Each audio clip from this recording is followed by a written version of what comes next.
Well, welcome to the next podcast. Today, I remain your host, Shivanthini Nagalingam from Regenesys Education. And I'm very pleased that today's conversation will pick up from our previous one where we talked about ethical leadership. This time, it's what does it take to make human capital development workable, particularly in the public sector. I'm really excited to welcome my two guests today. The first is Shivanthini Nagalingam-Potter. And Shivanthini, welcome. Shivanthini is the Chief Operations Officer from the Public Sector and Education and Training Authority, the PSETA. She's been there in a leadership role for the last 14 years and has driven consistently organizational performance, operational excellence, all the good stuff to make the PSETA the kind of institution that we would welcome working with. Welcome, Shivanthini.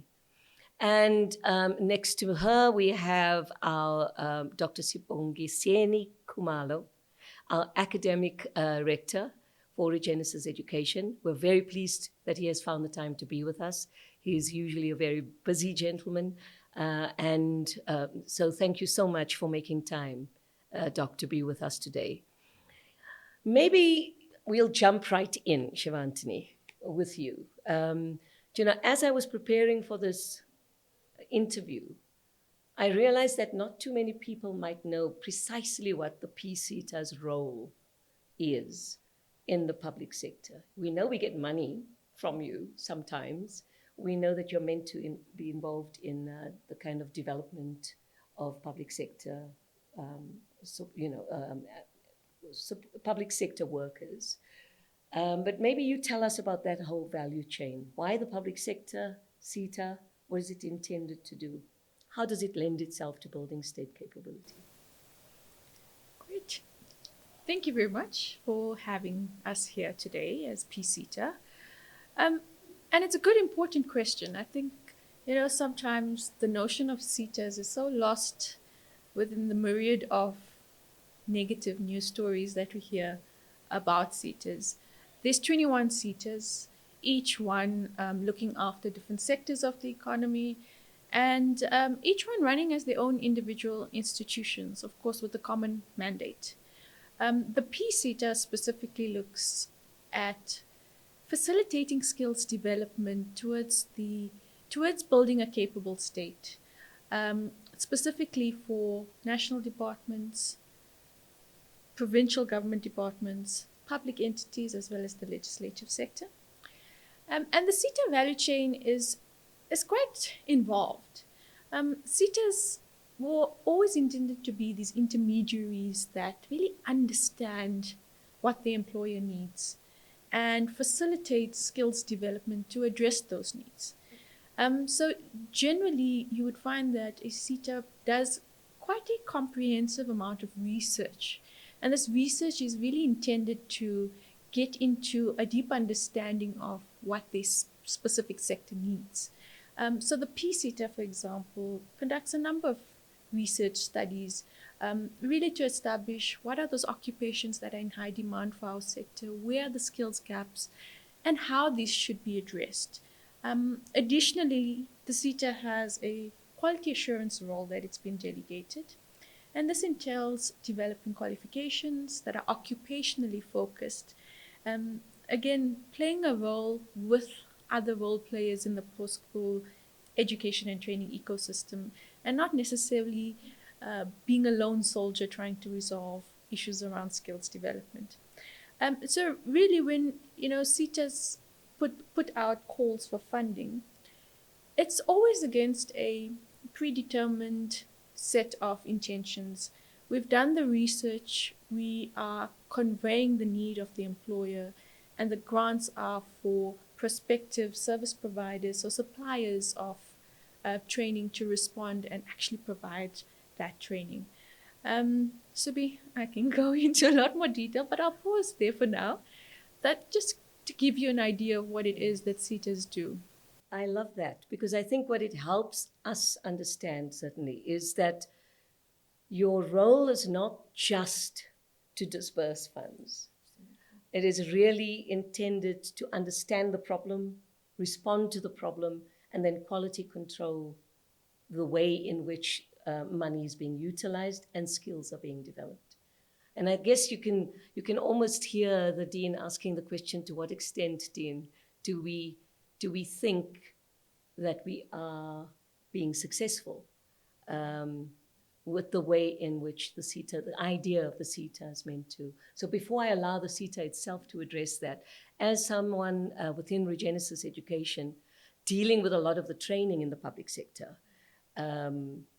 what are some of your reflections about the way in which the quality of what you're seeing come through the system, as particularly with respect to the SETAs? How's it working out for us? Yeah. I think it's important, Subi, to reflect on the bigger picture. I like what she was saying just now, Shivanthini. The issue is, what are we solving for? Mm-hmm. And if you look at the bigger picture, are we succeeding in addressing the bigger problems?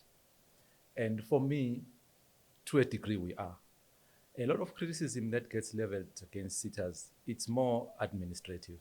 Surely we can acknowledge some of the criticism, but the framework is working. The provision of funding, bridging that funding gap, making sure that people who otherwise would not have had the chance do get a chance to study further and be exposed. So one can, to that extent, say there is a lot of positive that comes out of it, if we look at a bigger picture.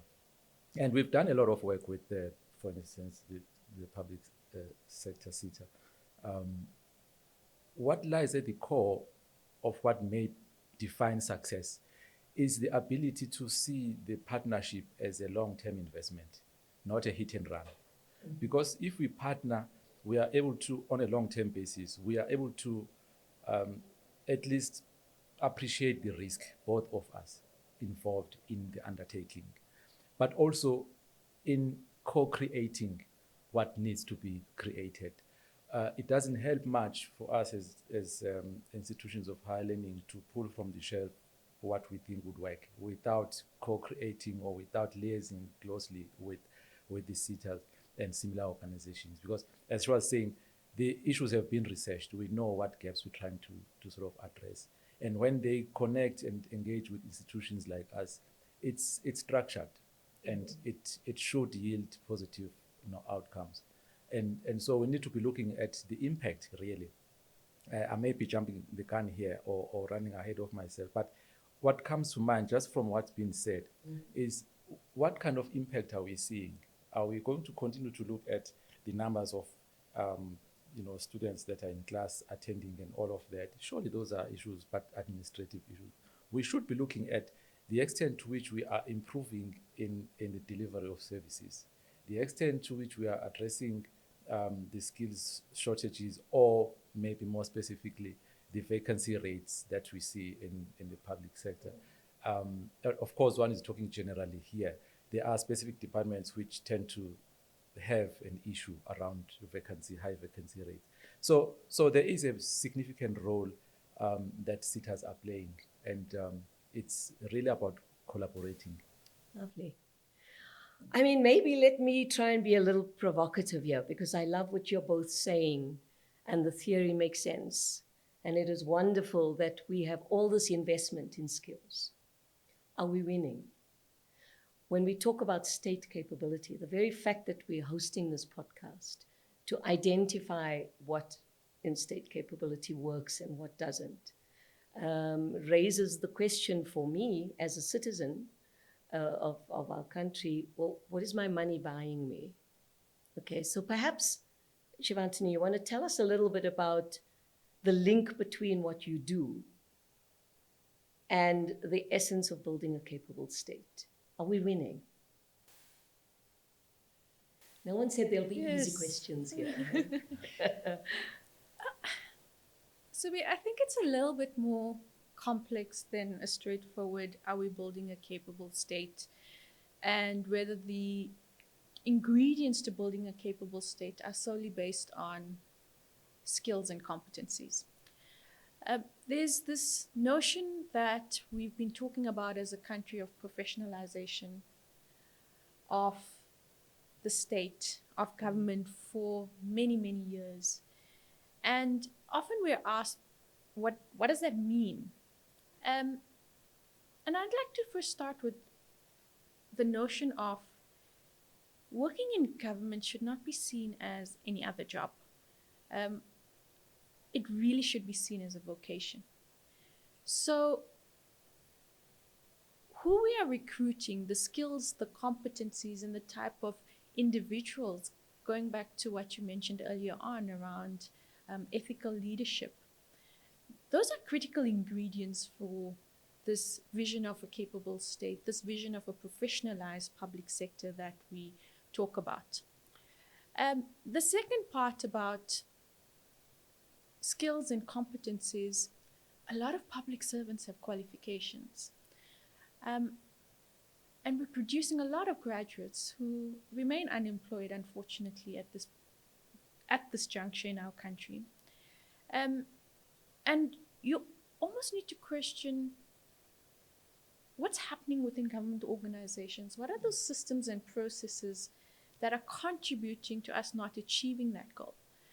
So I think, we've made good strides. There have been recent amendments to the Public Service Act and the PAMA Act, which appear to be, well, they do give more powers to accounting officers and DGs and heads of departments, with the hope that that will resolve some of the tension between the political administrative interface. But along with that, we need to be cognizant of change at an organizational level that we need to seek and that we need to be very intentional about to achieve this notion of a capable state. Simply throwing money at the problem, where we say we're throwing more money into investing into skills development alone, is not going to help. And I think leading to that also, the notion of how does government spend the funds allocated for training and development takes you down a whole other avenue.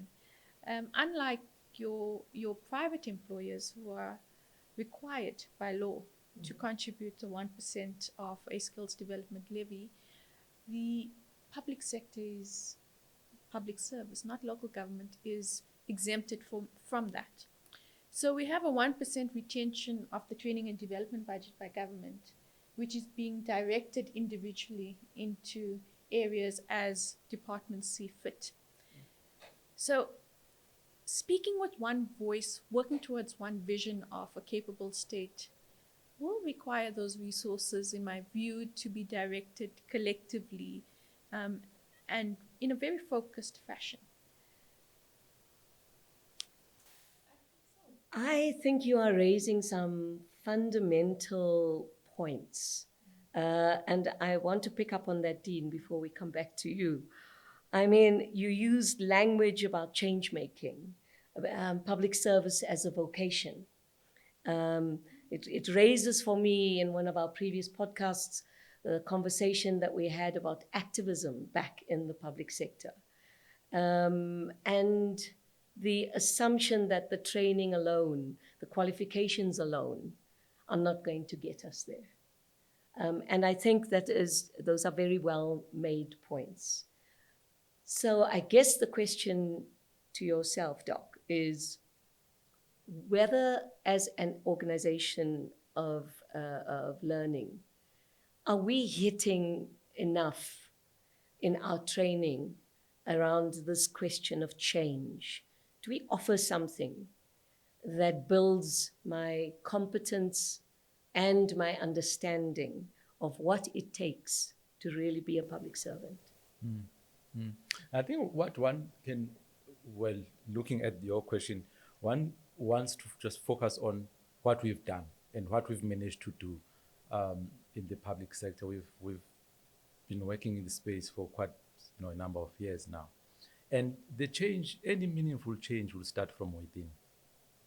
And let us focus on the individual that will influence the change in their team, in the organization, in the sector. And what does that look like?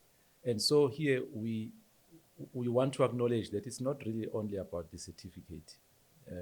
We're not about that. We're about how does this individual become better for the public service, and what change do we want to see happening within the individual, and how do we support them in that regard? So we talk here about holistic development of our students, all our students, including public servants. And that entails a number of things. Cognitively, yes, people have to know some things, right? Frameworks, legislation, and all of that, ability to think and all of that.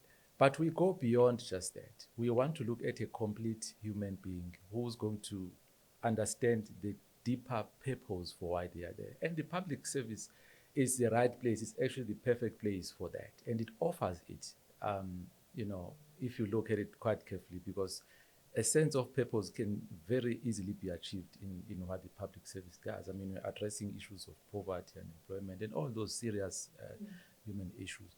And so one should be able to find a sense of purpose there. And part of what we then teach in our curriculum and all of that is the understanding of that sense of purpose. We would call it here, spiritual intelligence. Because we don't want to sort of divorce the cognitive element to the rest of what the individual has to be. We also instill a great sense of emotional intelligence, because as I said, this change has to come from within. We acknowledge that individuals work within certain environments, certain, limitations, and have to manage not only their emotions, but emotions of those that they work with to be effective in their teams. So you don't want just smart public servant, but you want emotionally intelligent, public servants who are going to, in fact, they deal with a lot. We interact with them in class. They'll narrate stories of what they are going through. Could be systems related. It could be long queues. It could be, the work environment as such. And you wonder, when does this individual get to really be effective if they had to deal with issues of hygiene, issues of systems that are not working, issues that are beyond their control, and yet they are at the cold face of service delivery. There's complaints, there's shouting, there's all sorts of things happening outside their doorstep. And they have to maintain professionalism, right? They have to remain, composed, well composed, the decorum required from a public servant. And that's where I'm actually talking about the emotional intelligence. But all other intelligences are as important, because you'll probably be aware of cases where there's high absenteeism in the public service, for example. I'm just giving an example, due to ill health. And what contributes to ill health? It among other issues, it's the workplace environment. So it's a long answer to your question. As a higher learning institution, that's how we approach our education. We want to see the change, but it's not going to happen because we wish for it to happen. It's not going to happen because automatically, but it's deliberate efforts of being conscious. We want our students to be conscious public servants who are mindful of themselves, mindful of the different dimensions that make up who they are, and who are mindful of the public policies and all the scope within which they work. But also, in short, we want this change to be driven from a conscious leadership point of view, because everyone in this sense is a leader. We don't have to have a position of leadership. You have to lead from within and lead yourself within a team. And that's how, in my view, we're going to have a meaningful change. That's brilliant. Yes, I mean, the point that Regenesys has a focus across its learning environment on personal mastery is, I think, what is a fundamental and a unique value proposition, which is great. But Shivanthini, over to you. With knowing that, and given your exposure to the challenges of really building this dream of a different type of public servant, the investment from the PSETAs. And you mentioned, I think before, the other systems and processes that you find yourself in. So we invest in these individuals who then go back to organizations, back to politicians, back to senior managers at DG level who have power and wield power quite differently. And I guess my point about it is when you talk to ethical leadership and you talk to a functional civil service, to what extent can we manage these questions of power and institutional organizations that you actually have no control over when you come back from a wonderfully done qualification back into the system? You know, what is the CETA's take on that, and how can we teach it differently, or is it about teaching it differently? I think we shouldn't discount the fact that a large amount of our SMS, senior management service members, I hope are some of the Regenesys students coming out from such courses and having really inculcated the principles that you've spoken about, Doc. And if we're talking about, change from a leadership perspective, we would hope that those SMS members are able to drive that change at a institutional level. When we talk about ethics and values, I was in a recent engagement with a fellow higher education institution, and they reflect very strongly on the fact that, yes, we may teach students who want to enter the public service to be ethical and to have values, but as soon as they're put in an environment where these things and the lines are becoming blurry, they tend to give in. And so I put the question back to the educators: what should we be doing differently? So I don't think we can allow the power dynamics to simply be that of, we have the political forces that are influencing, we have the administrative capacity, and again I'll point to the recent amendments, the administrative capacity that has now been given some powers.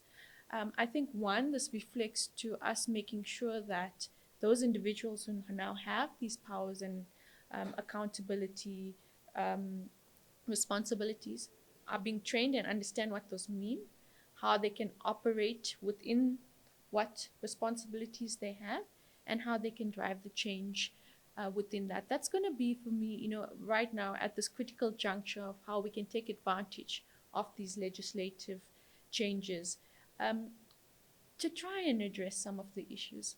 I think also, Suri and Doc, engaging with public servants, there's a lot of them that are very committed and just frustrated by the systems that they see. I think, Doc, you've mentioned it in terms of your engagement with students. We find the same.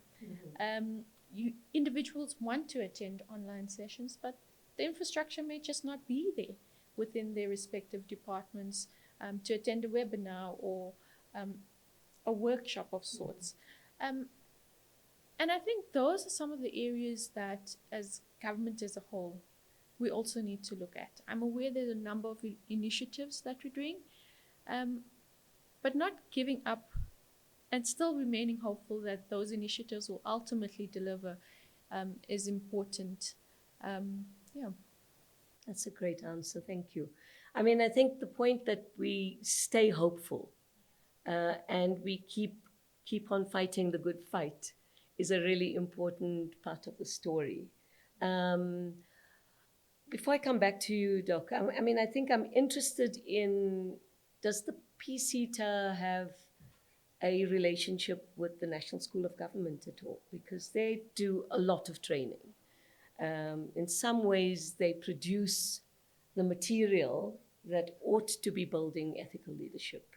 And then you come in with your training that is equally supporting that kind of work. And our institutions of higher learning come in to consolidate and continue that.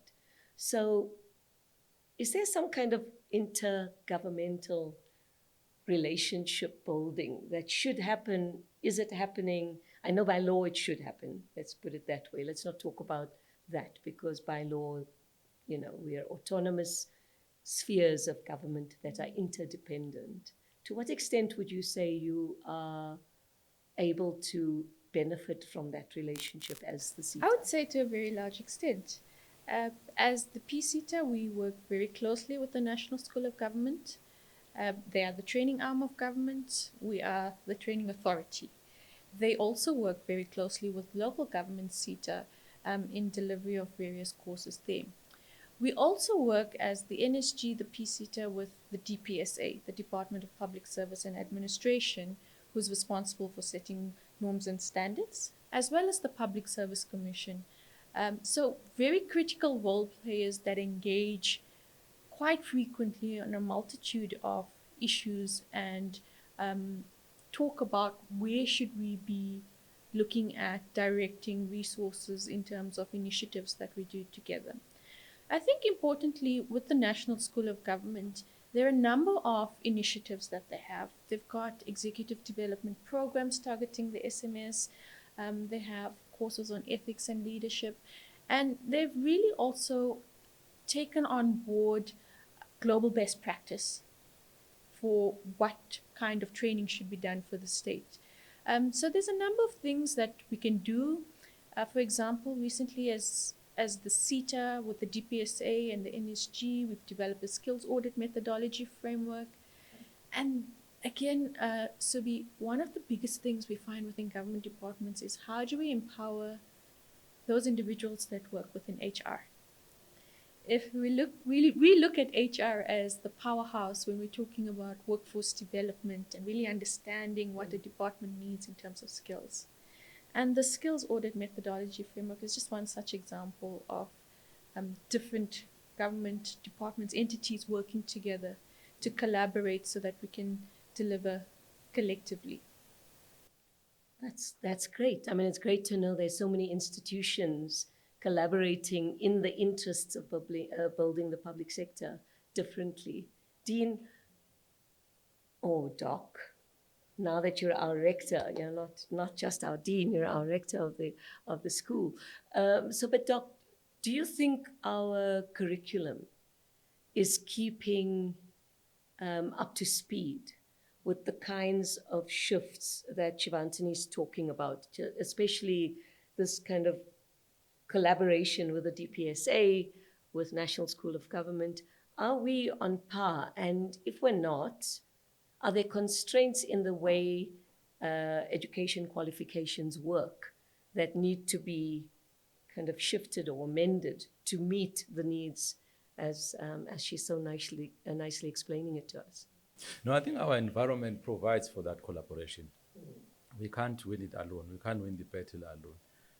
Either one of the parties mentioned, the organizations you talked about, we need to be of that mindset that we should collaborate. Mm-hmm. I mean, even if you look at the design, the very design of a qualification makes provision for that. So what we do, for instance, in our organization here, we collaborate with industry because we understand we can't have graduates that go out there having been taught some archaic theories, frameworks, that won't be applicable anyway. So we bring industry closer to us. There's several ways in which we do that. So in the case of public sector, we do invite guests who are leaders in their own right in the different departments of government or government entities who come and give real life practical scenarios, connecting that with theory and what we teach. But also besides that, we have what we call industry bodies that we launch from time to time. So each one of our schools will have that. And that's made up of these organizations and individuals to give input to our curriculum, to tell us, hey, this is what has changed now. This is what you should be focusing on. This is what the focus of the public sector is, and these are the issues. And it goes back to what I was saying earlier on. it won't help much as us as higher education institution just running ahead of ourselves without understanding what's going on, what's happening. Because if you look at it, what is the bigger problem? Whose problem is it? And we can't on our own see the problem in its entirety. We need different parties who experience the problem differently. Others, they deal with graduates who can't perform. Others, they deal with attitudes. Others, they deal with, there's a whole lot of things that you want your graduates to sort of display. And we have our own graduate attributes. I won't even talk about that. But the point is, we have communities of practice also. I talked about guest lecturers, I talked about industry bodies, but also communities of practice.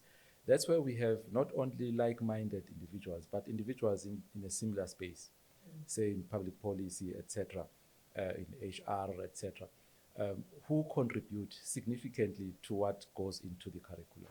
They have sessions with our faculty, and part of those COPs, communities of practice, are made up of the teams that design our study material, for instance. Here we design our study material based on the learning outcomes and outcomes of the qualifications, etc. So it's not that the faculty just dreams up these things and go facilitate. They have to be informed by reality. Of course, read and all of that, but you still need to collaborate. I like the collaborations we're talking about, and there's very many examples of how the National School of Government has collaborated successfully with higher education institutions to deliver on very key projects. And same thing here. We do listen to the voice of our students, some of which are senior members in the public service, and some maybe directors, chief directors, etc. They have a voice. They've got the experience. They are able to share with us. Some may not be our students, but our organizations that we work with as clients, I'll use that language, who give input to what we should be doing. And that's over and above the fact that we do customize our learning. We do try and address specific issues that may be experienced by a specific department that wants us to train their people. So to a large extent, the short answer is we are collaborating, and we can't afford not to, because or else we lose touch with reality. And yeah, we're no longer viable if we lose touch. Yeah. Yes. Well, now, I think we've covered such a comprehensive sort of kind of journey in public capacity building and building state capability. We're going to have to close this off for now.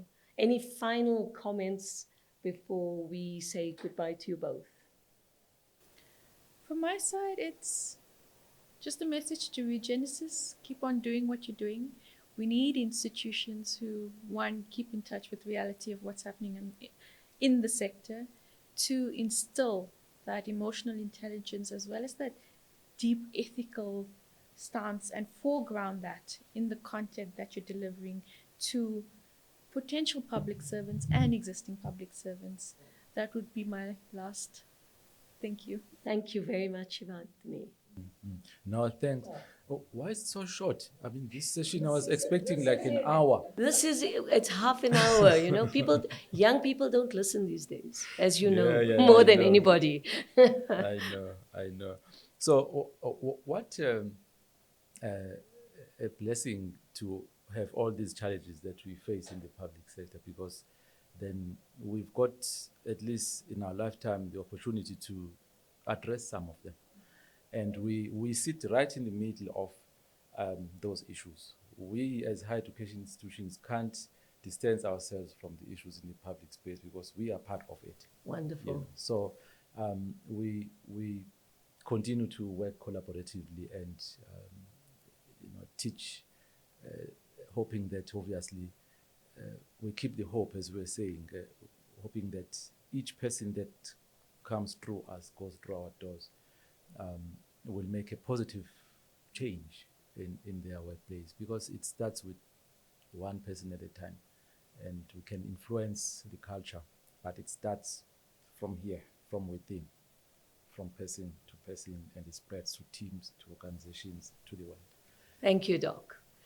All right, so In addition to this conversation, we put out a little bit of social media commentary, and the host of the digital night supervisor at the Citizen, Chulomanko Mahamba, had a very interesting comment.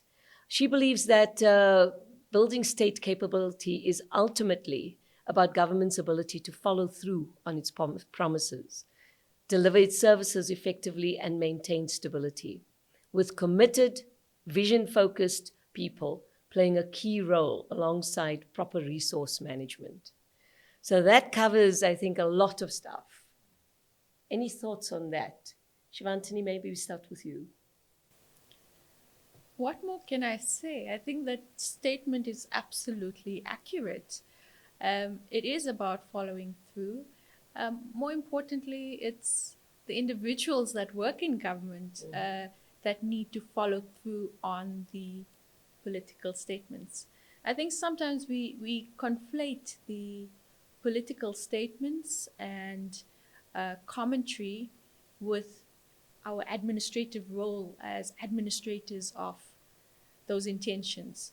And if we as public servants, and I'm including myself as part of the public sector, really believe that we can make a difference, going back to vocation, we should implement and not wait for further direction after that. Because I think sometimes we get stuck in that cycle of where's the implementation plan, or where's the guideline document?